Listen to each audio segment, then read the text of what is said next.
Hello everyone, कैसे हो आप सब। उम्मीद करता हूँ आप सब ठीक होंगे। मैं हूँ आपके साथ हूँ प्रकाश तुर्किया और हम पढ़ रहे हैं क्लास 10th का सिविक्स का चैप्टर सेकंड। तो पिछले लेक्चर्स में हमने पढ़ा था, पिछले 2 लेक्चर में, और आज ये हमारा तीसरा लेक्चर है चैप्टर सेकंड का, जिसका नाम है संघवाद।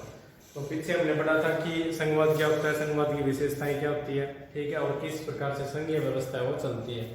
तो हमने उसमें पढ़ा था कि किस तरह से भारत में संघीय व्यवस्था काम करती है। तो आपको याद होगा हमने पढ़ा था संघ सूची, राज्य सूची और समवर्ती सूची। उसके बाद हमने पढ़ा था कि किस तरह शक्तियां बांटी गई है, अलग अलग स्तर की जो सरकारें होती है उनमें, केंद्र सरकार में, राज्य सरकार में कुछ शक्तियां हैं वो पंचायती तंत्र है उनको भी दी गई है। जो 1992 में 1992 में संविधान में संशोधन हुआ था तो उस समय दी गई थी।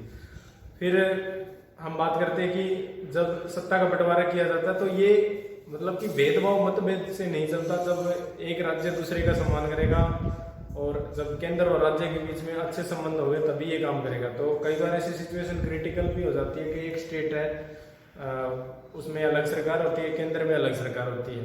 तो उसमें क्या है, अगर आपस में नहीं बनती है तो उस सिचुएशन में उसका निर्णय सुप्रीम कोर्ट करता है। इसके अलावा हमने पढ़ा था कि कुछ ऐसी शक्तियां होती है जो ना तो केंद्र सरकार के पास होती है, ना तो संघ सूची में, ना राज्य सूची में, ना समवर्ती सूची में। जितने भी बच गए हैं वो सारी शक्तियां, बाकी बचे शक्तियों पर कानून बनाने का जो अधिकार होता है वो केंद्र सरकार का होता है। और कुछ ऐसे राज्य हैं जहां पर कुछ स्पेसिफिक रिस्ट्रिक्शन है वो लगाए गए हैं। तो हमने पढ़ा था कश्मीर का एग्जांपल, आर्टिकल 370, कि जहां पर वहां के लोगों को कुछ विशेष अधिकार है वो दिए गए हैं, जैसे कि वहां पर प्रॉपर्टी नहीं खरीद सकते, ठीक है, वहां पर संपत्ति अगर किसी को खरीदना तो वो नहीं कर सकता, अगर वहां पर रहना हो किसी को तो वो नहीं कर सकता, ठीक है। इसके अलावा कुछ नॉर्थ ईस्ट के स्टेट है, वहां भी कुछ अलग अलग जो राज्य है नॉर्थ ईस्ट के, जैसे नागालैंड, मणिपुर, मिजोरम है, मेघालय है, आसाम है, वहां पर भी कुछ ऐसी नीतियां हैं, अलग से कानून बनाए गए हैं कि वहां पर जो रेस्ट ऑफ देम, जितने वहाँ के राज्य हैं उनके अलावा जो बाहर से जैसे जाते हैं दूसरे राज्यों से, तो उनको कुछ अधिकार है वो नहीं दिए गए हैं। तो 370 तो हटा दिया गया, ठीक है।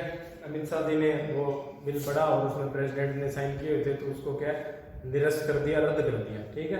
तो इसलिए आप क्या है, कोई भी वहाँ प्रॉपर्टी खरीद सकता है अपनी, ठीक है। बिजनेस जितने भी होते हैं वहाँ पर परमिशन है जो वहाँ की राज्य सरकार उससे लेने की जरूरत है वो नहीं पड़ेगी, ठीक है। इसके अलावा हमने देखा है कि मान लीजिए केंद्र सरकार है और राज्य सरकार है, ये तो बात आती है समझ में हमारे। अगर केंद्र शासित प्रदेश है जैसे लक्षद्वीप है, तो वो ना तो राज्य है, ठीक है, लक्षद्वीप है, ठीक है, चंडीगढ़ है, यहाँ पर क्या है, जो अधिकार है या यहाँ पर जितने भी जो सिस्टमेटिक वे से जो अधिकार सूत्र है वो किसका होता है, वो केंद्र सरकार का होता है। ये जितने भी एक्सेप्टर रह गए हैं, ठीक है, केंद्र सरकार का होता है। यहाँ पर अधिकार सूत्र, यहाँ पर कानून बनाने का अधिकार होता है, या गवर्नमेंट कोई पॉलिसी इंप्लीमेंट करनी हो, लागू करनी हो, कोई सरकारी नीति, तो वो केंद्र सरकार वहां देखेगी, वहां की राज्य सरकार नहीं। जैसे चंडीगढ़ है, चंडीगढ़ में वहां अलग से उनकी कोई म्युनिसिपैलिटी है, और इसके अलावा वहां से मेंबर ऑफ पार्लियामेंट है, एमपी है, एक इलेक्टेड होता है, ठीक है। और इसके अलावा जितने भी यूनियन टेरिटरी रहेंगे वहां पर केंद्र सरकार को कानून बनाती है। अगर कई बार ऐसा होता है, आपने देखा भी होगा कि केंद्र और राज्य के बीच में अगर शक्तियों के बंटवारा होता है, केंद्र और राज्य के बीच में, केंद्र और राज्य के बीच शक्तियों के बंटवारे में अगर कोई मतभेद उत्पन्न हो जाता है, तो उस सिचुएशन में न्यायपालिका है, ठीक है, न्यायपालिका वो क्या करेगी, उन मतभेदों को दूर करने की कोशिश करेगी। न्यायपालिका क्या करेगी, उन मतभेदों को क्या है, हटाने की कोशिश करेगी कि वो मतभेद है वो खत्म हो जाए, ठीक है। जैसे कि एग्जांपल बताता हूँ आपको मैं कि दिल्ली में ऐसा हुआ था कि दिल्ली में जैसे आपको पता होगा केंद्र सरकार है, फिर भी वहां पर विधानसभा चुनी जाती है, ठीक है, जैसे केजरीवाल की जैसे वहां सरकार है। तो सुप्रीम कोर्ट में केजरीवाल ने केस कर दिया कि जो केंद्र सरकार है वो सत्ता का दुरुपयोग करके क्या उनकी शक्तियों को क्या घटा रही है। तो सुप्रीम कोर्ट में जब केस गया तो केंद्र और राज्य के बीच में जब मतभेद हुए तो वहां पर सुप्रीम कोर्ट ने क्या किया, गाइडलाइन जारी की कि केंद्र सरकार है वो इन विषयों पे, जैसे उसमें था, जैसे लैंड का था शायद, और जो पुलिस थी, ठीक है, इस तरह से 2-3 चीजें जो डिपार्टमेंट्स है उनका था कि उसके ऊपर जो केंद्र सरकार है वो ऑर्डर जारी कर सकती है, और जितने 3 ही थे, ठीक है, और बाकी बचे हुए पे क्या है, केजरीवाल सरकार है वो निर्णय लेगी, जैसे एजुकेशन है, हेल्थ है, ठीक है, और जितने भी ऑप्शन निकलते हैं उन पर क्या है, राज्य सरकार है या राज्य को शक्तियां वो दी गई, ठीक है।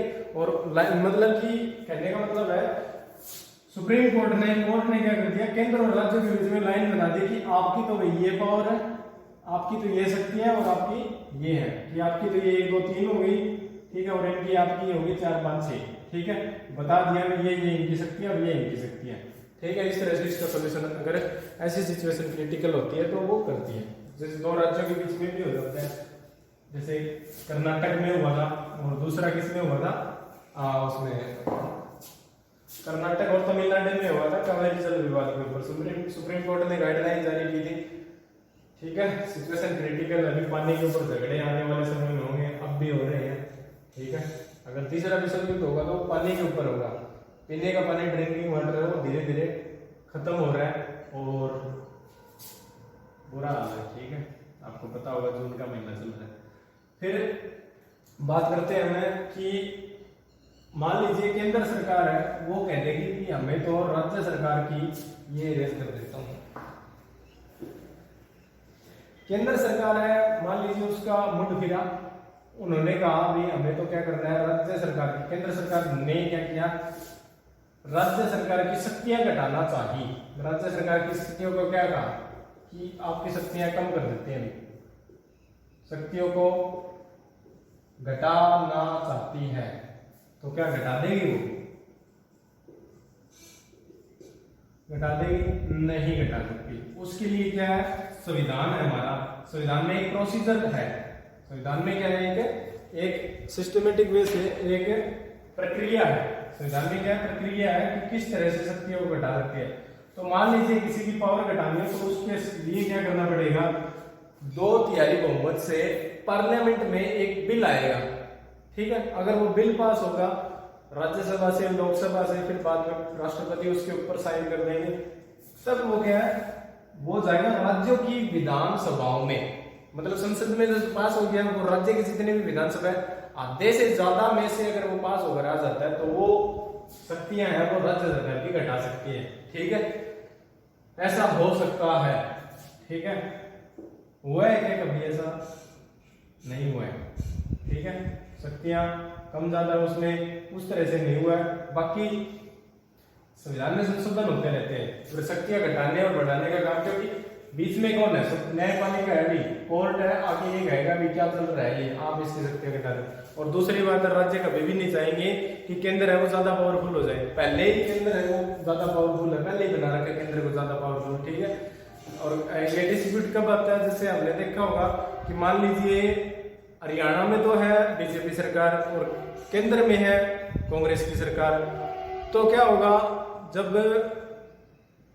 नीतियां बनेंगी, जब कोई पॉलिसीज आएंगी या जैसे पैसे जारी होंगे, बजट जारी होगा, तो जैसे उसमें एक इमेज भी दे रखी है, तो उसमें क्या होगा, मिसबैलेंस हो जाएगा कि गवर्नमेंट अब ये चाहेगी हम तो जहां हमारे मनपसंद के स्टेट है, जहां हमारी सरकारें हैं, हम उनको ज्यादा बजट देंगे या उनका ज्यादा ख्याल रखेंगे, न कि जहां हमारी सरकारें नहीं है, ठीक है। फिर भी ऐसा सिस्टम नहीं होता भी हाँ बहुत अच्छे तरीके से चलता है। उदाहरण बताता हूँ आपको मैं कि शायद हाँ राजस्थान में था, राजस्थान में जो सरकार थी बीजेपी की और राज्य में, और केंद्र में थी कांग्रेस की, तो वहां पर जैसे न्यूक्लियर उसका क्या बोलते हैं,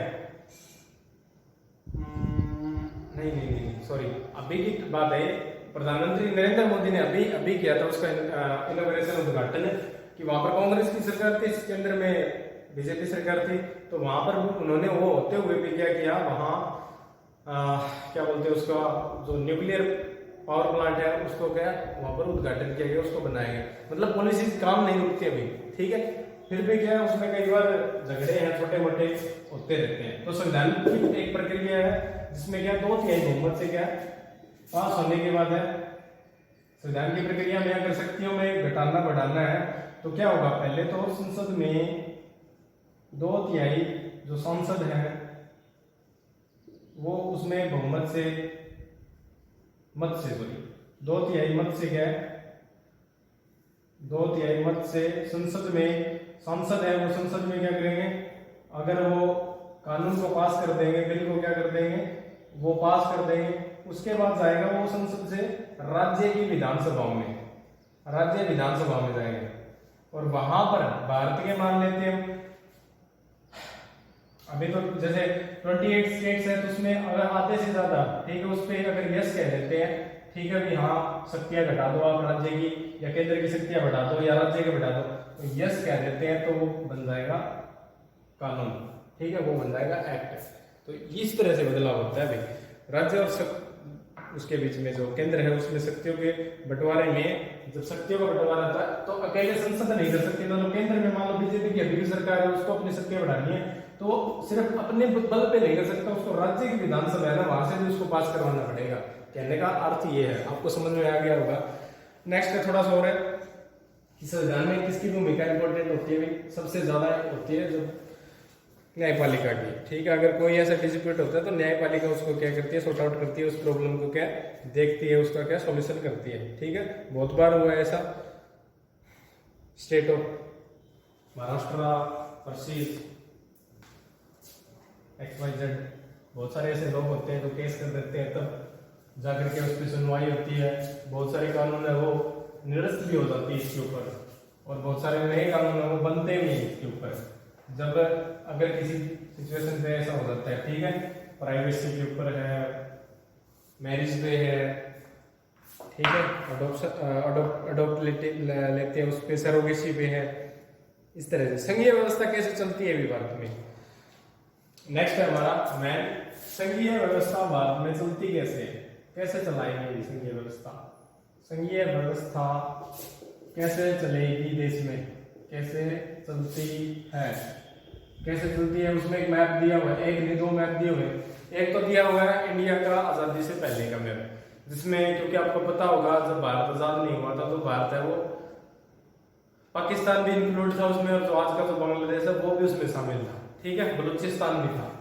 तो उस समय का अगर देखोगे तो वहां पर नाम दिए गए कई कि बहुत सारे स्टेट है उनके नाम है, कई मद्रास है, संयुक्त प्रांत है, ठीक है, पंजाब है, राजपुताना है और इसके अलावा चेन्नई है और इसके अलावा कोलकाता का जो साइड में है अवध है, शायद इस तरह से था, कुछ अवध नहीं था सॉरी, सिंध था, बिहार है, उड़ीसा है, असम है, संयुक्त प्रांत है और इसके अलावा एक दो और है, गुजरात भी है, पश्चिमी पाकिस्तान है,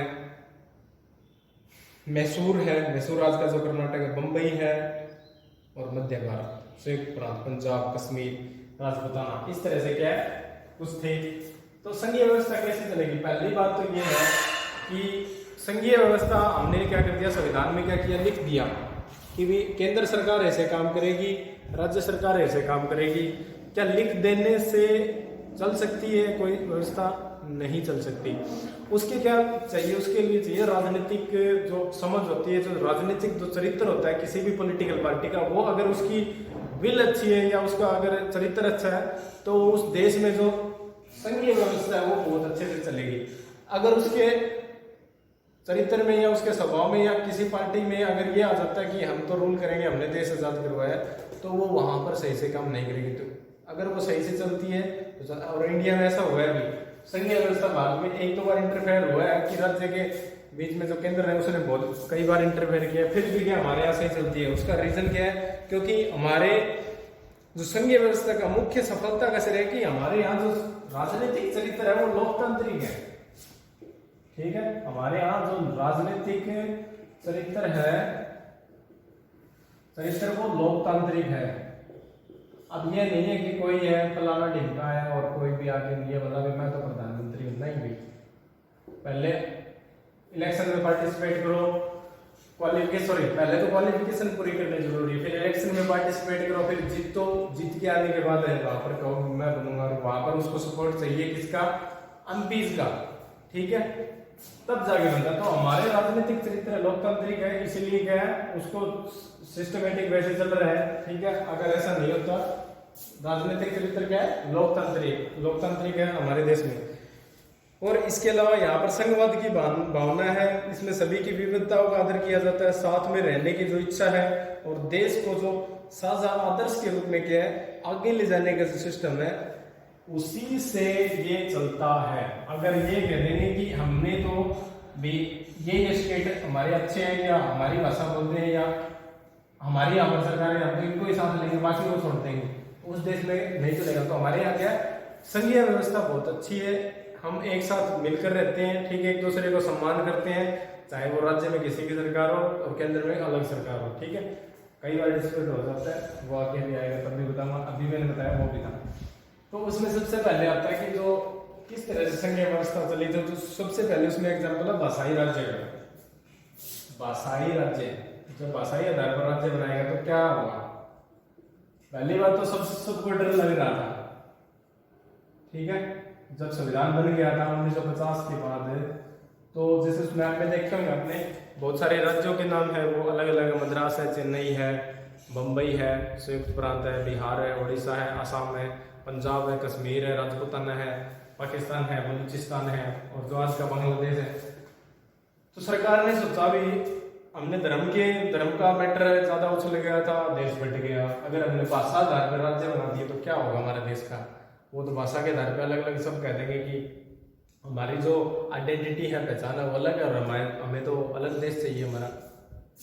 इस बात से जो कांग्रेस पार्टी है या जो उस समय की सरकार थी वो इस बात से डर रही थी और उनको ये भय था, चाहे वो जवाहरलाल नेहरू, चाहे वो उस समय 1950 से पहले है सरदार वल्लभ भाई पटेल, सभी नेता है वो इस बात से चिंतित थे कि भाषाई आधार पर राज्य बनाना सही नहीं है। तो उन्होंने एक कमेटी भी बिठाई थी कि एक कमेटी बना देते, समिति बना देते हैं कि जाओ और लोगों से पूछो। तो लोगों ने तो यही कहा भी हाँ भाषा के आधार पर राज्य बनने चाहिए, पर सबको डर लग रहा था। क्यों? क्योंकि पहले ही देश का विभाजन है वो धर्म के आधार पर हो चुका था और भाषा के आधार पर हो जाए तो और भी पंगा। पर आज अगर हम देखें, क्योंकि 1956 में जैसे जो भाषाई आधार पर क्या राज्यों का बंटवारा किया गया, बहुत सारे राज्यों को किस आधार पे, भाषा के आधार पे और क्या बोलते हैं जो भौगोलिक जो स्वरूप है वहां का उसके आधार पे, भौगोलिक स्वरूप है उसके आधार पे, ठीक है। जनजातीय जिसको एथनिक लिखा हुआ उसमें ना, एथनिक, इस आधार पे बांटा गया, ठीक है। जैसे भौगोलिक क्या पर्वतीय क्षेत्र है, जैसे उत्तराखंड का जो बना है वो क्या भौगोलिक क्षेत्र के हिसाब से बना है, ठीक है। जनजातीय आधार पर जैसे नागालैंड जो राज्य है वो नागा जाति के नाम पर वहां उसको बनाया गया। भाषा के आधार पर तो पता ही आपको, पंजाब हरियाणा देख लो, पंजाब में भाषा बोली जाती थी पंजाबी, तो पंजाब बना दिया, और हरियाणा बना दिया, जहां पर हिंदी बोलते थे उसको हरियाणा बना दिया। और ये हुआ कब था? 1966 में, ठीक है, 1966 में। तो इस तरह से क्या है, भाषा के आधार पर, भौगोलिक स्वरूप के आधार पर, जनजातीय आधार पर क्या है इसको बांटा गया था। आगे इसमें थोड़ा सा और बता देता हूँ। लोकतंत्र जैसे हमारे शुरू हो गया था 1947 में, और अगर हम आज तक देखें तो ये बात हमें समझ में आती है, या बहुत अच्छे तरीके से ये हमें समझ में आता है कि जो ये बांटे गए सिस्टमेटिक वे से वो ठीक थे, मतलब अच्छे हैं, अब तक सही चल रहे हैं, सब देश है वो यूनिटी चल रहे हैं। किसी के मन में ये नहीं है कि भाषा आधार पे गलत है, या वहां पर तो हम ये भाषा बोली जाती है, हमारे यहाँ ये बोली जाती है, ठीक है। सबने क्या है अच्छे तरीके से, अच्छे वे से देश को चलाने में सहयोग दिया। और ये भी था भूगोल के आधार पे, जनजातियों के आधार पे ये हो गया है, ठीक है। जैसे झारखंड को बनाया गया, नागालैंड को बनाया गया, झारखंड है वो जनजातीय आधार पर बनाया गया, ठीक है, सॉरी भौगोलिक स्वरूप के आधार पे। और इसके अलावा बहुत सारे नेता है इस बात से भी डर रहे थे कि मान लीजिए हमने भाषा के आधार पर बांट तो दिए, तो बाद में देश की जो एकता और अखंडता है, सबसे ज्यादा नुकसान किसको होगा? देश की एकता, अखंडता, इसको सबसे ज्यादा नुकसान होगा अगर हमने क्या कर दिया, भाषा के आधार पर बांट दिया, ठीक है। ये डिस्कशन 1952 तक चलता रहा, आजादी के समय शुरू हुआ था 1947 में कि हम बनाए तो बनाए कैसे, राज्यों को कैसे बांटे। कमेटी बहुत सारी समितियां डिस्कशन होने के बाद में 1956 के बाद बांट दिए भी, ठीक है। जो होगा वो होगा। आज 2020 है, तब से लेकर आज तक हमने देखा कि कोई भी स्टेट, हाँ भाषाई आधार पर आगे और भी अधिकार दिए गए, जब हम पढ़ेंगे उसमें डिटेल में दिया हुआ है कि भारत की 21 जो भाषाएं हैं उनको अनुसूचित किया गया है, उनको संविधान में क्या दर्जा दिया गया, संवैधानिक दर्जा दिया गया। पर भारत की कोई भी राजकीय राजभाषा नहीं है, ये बात आप ध्यान रखेंगे। जैसे हम हिंदी की बात करते हैं, हिंदी राजकीय भाषा नहीं है, सबको समान दृष्टि से क्या देखा जाता है, चाहे किसी भी स्टेट को। पर भारत की क्या ऑफिशियल लैंग्वेज जैसे हम बात करते हैं राजभाषा, वो नहीं है, ठीक है। तो राष्ट्रभाषा नहीं बनाया गया, अभी दर्जा किसी को भाषा को नहीं दिया गया। फिर भी एक बात है इसमें कि भारत में जैसे आपके मन में भी आता होगा, बहुत सारे लोगों के मन में आता है, सरकारों के मन में भी आता है कि क्यों मैं यहाँ है भाषाई नीति लिख देता हूँ, नया हेडिंग है हमारा भाषा नीति। भाषा नीति, भाषा नीति में जैसे आपको पता होगा, नहीं पता तो अभी बता देता हूँ, भारत में जो 40% लोग हैं वो हिंदी बोलते हैं, ठीक है, बोलते हैं, पढ़ते हैं, समझते हैं, ठीक है। बोलते तो सभी होंगे, समझते तो सभी होंगे, ठीक है, मोस्टली। हाँ, ये हो सकता है तमिलनाडु है, कुछ महाराष्ट्र का पार्ट है, केरल का पार्ट है, आंध्र प्रदेश का पार्ट है, वहां पर हिंदी है, वो अधिकतर लोगों को समझ में नहीं आती होगी, ठीक है। बाकी लगभग जितने अगर थोड़ा बहुत एजुकेटेड है उनको क्या हिंदी समझ में आती है। तो इसमें था कि भाषाई आधार पर क्या 40% लोग हैं भारत के, जो भारत की मातृभाषा है हिंदी, उसको बोलते हैं, फिर भी उसको राजभाषा का दर्जा, राष्ट्रभाषा का दर्जा वो नहीं दिया गया।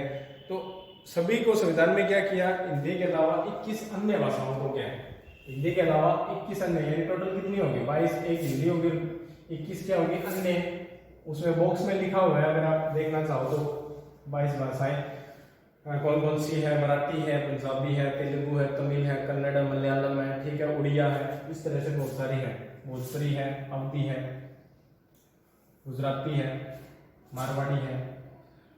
21 अन्य भाषाओं को क्या है संविधान में संरक्षण दिया गया, ठीक है, संरक्षण दिया गया।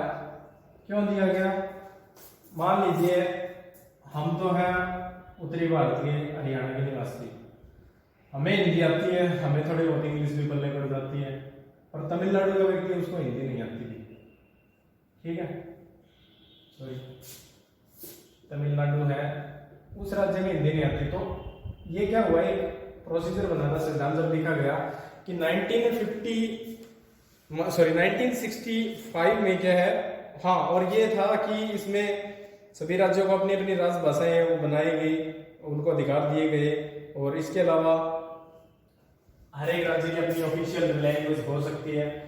हमारी जो हिंदी है वैसे, ठीक है, हिंदी कामकाजी भाषा नहीं है, पर जितने भी अधिकतर जो कामकाज होते हैं इंग्लिश लैंग्वेज में ही होती है, ठीक है, उसको हटा नहीं पाए। 1965 में था कि 1965 तक क्या है, इंग्लिश को देश से पूरी तरह से हटा दिया जाएगा, या तो हिंदी होगी या जो उनकी देश राज्य की क्षेत्रीय भाषाएं होगी।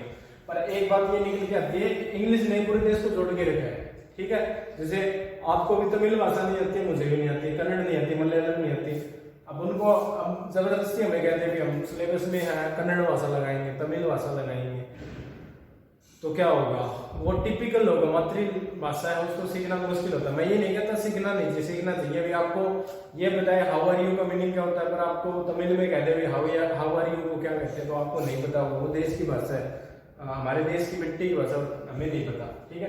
विडम्बना क्या है, गवर्नमेंट ने नहीं सिखाई, या हमारा कैरिकुलम ऐसा है, सिलेबस पाठ्यक्रम ऐसा है। तो हाँ, हर एक राज्य की अपनी अपनी क्या है, अलग अलग राजकीय भाषाएं हैं, और वो क्या करते हैं, वहां जितने भी पद निकलते हैं वो उनकी भाषा को शामिल कर सकते हैं।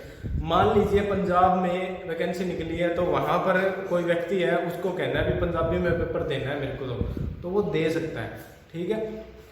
ये प्रोविजन किया गया, जिसमें व्यवस्था की गई है संविधान में हमारे। इसके अलावा जैसे यूपीएससी के एग्जाम होते हैं, ठीक है, जो आपने देखे होंगे, जो IAS IPS के, उनमें भी क्या क्षेत्रीय भाषाओं को क्या है, ये जो 21 अन्य भाषाएं हैं उनको क्या प्रावधान किया गया, आप उसमें क्या अपने पेपर है एग्जाम में वो दे सकते हैं, उसमें विकल्प है, ठीक है। श्रीलंका में जैसे इसमें लिखा, पीछे हमने पढ़ा था श्रीलंका का, और उसका क्या बोलते हैं बेल्जियम का, उसमें नहीं है भी, वहां पर सिर्फ वहां की एक ही लैंग्वेज है, उसको ही संरक्षण दिया गया है। अन्य भाषाओं को क्या नहीं दिया गया है। ठीक है, ये बात आप ध्यान रखेंगे। तो ये था कि श्रीलंका में जो किया गया उसके ठीक उलट हमारे यहाँ है। हमारे यहाँ क्या ज्यादा लोग हिंदी बोलते हैं, तो इसको क्या है पूरे देश के ऊपर क्या है, पूरे भारत के निवासियों पर क्या है, इसको थोपी नहीं गई है, इसको थोपा नहीं गया। फिर भी भारत की जो सरकार है वो इसलिए प्रतिबद्ध है कि वो हिंदी भाषा को क्या करेंगे, थोपी तो नहीं गई सभी उस पे राज्यों पे, सभी राज्यों पे नहीं थोपी गई।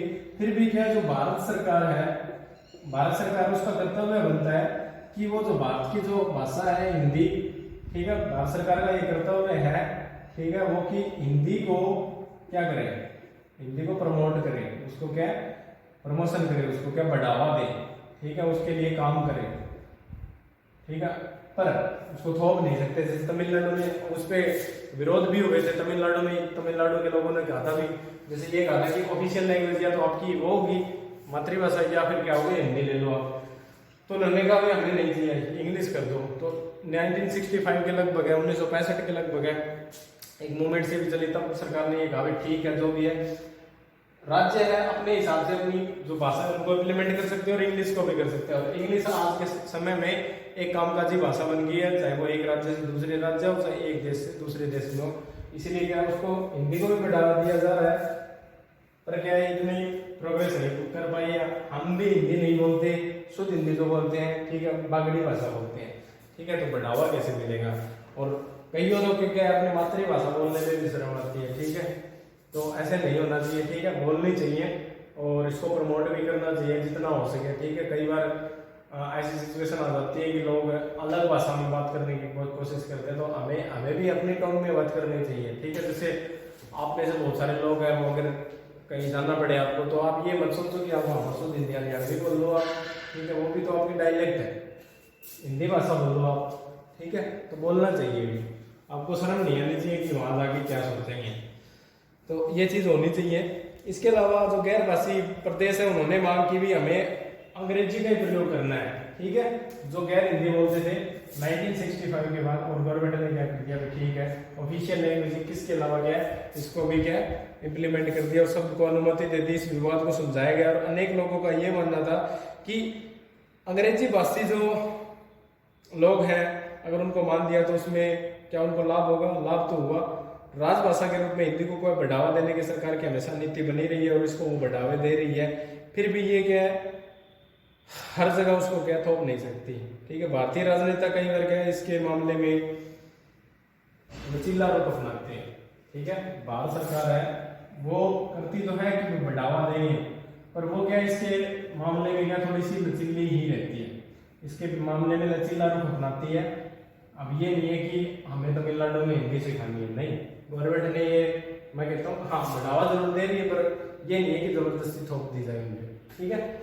ये चीज है वो की गई, ठीक है। आगे और देखते हैं थोड़ा सा और है इसमें केंद्र और राज्य के बीच में संबंध।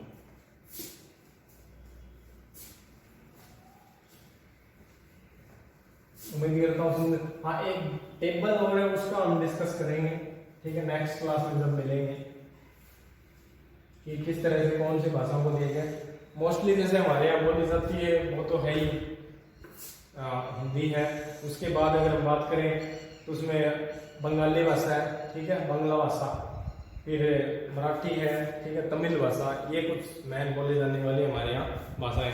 संस्कृत हमारे यहाँ बिल्कुल भी आप कह सकते हो नया के बराबर बोली जाती है, कुछ एक क्षेत्र है वहाँ पर ही बोली जाती है। तो अगर हम उसको पूरे देश की परसेंटेज में इंक्लूड करेंगे तो वो नहीं हो पाएगा। तो केंद्र और राज्य के बीच में संघवाद की बात आती है कि संघवाद वो कैसे मजबूत हुआ है। तो संघीय व्यवस्था वास्तविक रूप में क्या है शासन दल और नेताओं पर निर्भर करती है कि किस तरह से वो उसका अनुसरण करते हैं। और आपको पता होगा कि देश में अधिकतर एक ही, जैसे 70 साल आपने सुना होगा कि देश में एक ही सरकार है वो कई सालों से क्या है राज करती आ रही है। तो उससे क्या होता है शासन व्यवस्था है उस पर क्या है प्रभाव पड़ता ही पड़ता है, शासन व्यवस्था पर प्रभाव पड़ता है। कोई भी कुर्सी छोड़ना नहीं चाहता, छूट जाती है तो क्या है दुख होता होगा भाई, होता तो है ही। कुर्सी किसको अच्छी नहीं लगती, सबको लगती है, ठीक है। मुझे भी बैठना है, कई देर हो गई मुझे खड़े हो गए, कुर्सी पे बैठना है, तो शासन व्यवस्था क्या है कि हमारे देश में क्या लगातार कई सालों से क्या है, कई सालों तक एक ही सरकार रही है, एक ही पार्टी की सरकार रही है। तो उस सिचुएशन में क्या हुआ, जब दूसरे राज्यों में जैसे केंद्र में तो एक सरकार होगी कांग्रेस की, तो दूसरे राज्यों में अगर अलग सरकारें आती थी तो ऐसी सिचुएशन आती थी, और ऐसा कई बार भी होगी केंद्र सरकार ने वहां की सरकार को क्या भंग कर दिया है, ठीक है, या वहां पर क्या अपने जैसे जोड़ तोड़ की राजनीति करके वहां पर सत्ता पलटने की कोशिश की है। पहले भी था, हमने सोचा कि अभी जो सरकार है अच्छी सरकार आएगी, ये नहीं करे, इसने भी बहुत अच्छे काम किए हैं, इसने भी सरकार में क्या इतने इतने बनी हुई सरकार है क्या उसको क्या है, हाँ चाहे उसका प्रोसीजर को कितना भी हो, चाहे वो रिजाइन लेना हो, दूसरी पार्टी के एमएलए को तोड़ के अपनी पार्टी में लेके आना हो, ये भी क्या है शासन व्यवस्था का जो सिस्टमेटिक वे है उसका क्या दुरुपयोग करना, या जो संघीय व्यवस्था है उसको क्या है उसके साथ छेड़छाड़ करने जैसा है। कैसे हुआ है ये हमने देखा है, बहुत सारी दलों की सरकारें होती है जब केंद्र और राज्यों के बीच में, तो वो क्या करती है हमेशा ही उस राज्य की अनदेखी करती है और वहां पर क्या सिचुएशन को क्रिटिकल बनाने की कोशिश करती है। जैसे दिल्ली में मैंने बताया आपको, केंद्र सरकार ने दिल्ली सरकार के बीच में क्या वो जैसे अनबन है, तनाव की जो स्थिति है, लड़ाई की बात नहीं कर रहा था, ठीक है, जो मतलब कि अधिकार क्षेत्रों की बात कर रहे हैं, वरना तलवारें थोड़ी चलती हैं उनके बीच में। अधिकार क्षेत्र है ये सिचुएशन होती है और विधायकों को तोड़ने की बात आती है। आपने देखा हो जैसे मध्य प्रदेश में अभी सरकार है वो पहले थी कांग्रेस की, अब किसकी आ गई बीजेपी की, क्योंकि वहां के मंत्री है वो बहुत सारे जैसे उन्होंने जैसे पता नहीं भी क्या सिचुएशन होगी, सबको सत्ता चाहिए, तो इसीलिए क्या किया कुछ मंत्री है जो सॉरी कुछ एमएलए थे वो रिजाइन दे करके है कांग्रेस पार्टी उन्होंने छोड़ दी, और वो जहां से वो इलेक्शन लड़ रहे थे वो सीट होगी खाली, और उन्होंने जो जिन्होंने छोड़ी वो बाद में ज्वाइन करके बीजेपी पार्टी ज्वाइन करने के बाद, क्योंकि आपको पता होगा जहां पर सीट खाली हो जाती है 15, 20, 16 या 25, तो वहां पर दोबारा इलेक्शन होते हैं, दोबारा इलेक्शन होंगे तो आपको पता होगा किसकी सरकार है, बीजेपी की, वो क्या करेगी वहां पर जीतने की पूरी कोशिश करेगी, क्योंकि पहले से चुने हुए नेता थे जिन्होंने रिजाइन दिया था, पहले हुए जीते हुए थे, वो दोबारा जीत के आ जाएंगे और वो पार्टी का तमगा किसका लगा लेंगे, बीजेपी का, और कांग्रेस है वहां से सत्ता से हट गई है और वो सरकार किसकी आ जाएगी। तो क्या करती है केंद्र सरकार है, शासन व्यवस्था का जो सिस्टमेटिक जो आपको मैं बात बता रहा हूँ समझ में आ गई होगी किस तरह से वो क्या करती है उसका शक्तियों का अलग तरह से प्रयोग करती है और वहां पर सरकार के जो विपरीत काम करती है। तो ये क्या है, ये जो संघीय व्यवस्था है उसके उल्टा है, संघीय व्यवस्था में या उसके लिए हानिकारक है, ऐसा किसी देश में चुनी हुई सरकार के साथ नहीं होना चाहिए, ठीक है। लोगों को सोचना चाहिए, वोट अच्छे तरीके से देने चाहिए, अगर वो सोचेंगे समझेंगे पता चलेगा कि सबको सत्ता की भूख है, किसको भूख है सत्ता की। तो जब तक हमारा वोटर समझदार हो जाएगा उस दिन क्या है ये सब है इधर उधर भागना बंद हो जाएंगे और फिर सब मुद्दे पे बात करेंगे, हैं मुद्दे पे बात करेंगे, विकास की बात करेंगे, ठीक है, लोगों को झुंझुना नहीं दिखाएंगे, सिर्फ चुनावी घोषणाओं पर बात नहीं करेंगे, काम एक्चुअल में करके दिखाएंगे भी हाँ हमने पिछले साल तो ये किया था, ये देख लीजिए अब हम ये करेंगे। अब ये नहीं है कि लोगों को तस्वीर दिखा देंगे भविष्य में इतने बढ़िया बढ़िया शहर होंगे, इतनी ऊंची ऊंची बिल्डिंगें होंगी, बुलेट ट्रेन चलेगी, हवाई जहाज चलेंगे, आदमपुर में एरोप्लेन उतरेगा, ये क्या है, ये सिर्फ राजनीतिक जुमले हैं, ठीक है, पहले भी थे आज भी है, जब तक वोटर नहीं सुधरेगा तब तक ये व्यवस्था है चलती रहेगी। बाकी सरकार अपना काम करती है देश को आगे बढ़ाने का, ठीक है। बाकी इतना चैप्टर हो गया, नेक्स्ट हम करते हैं नेक्स्ट क्लास में। Thank you, bye.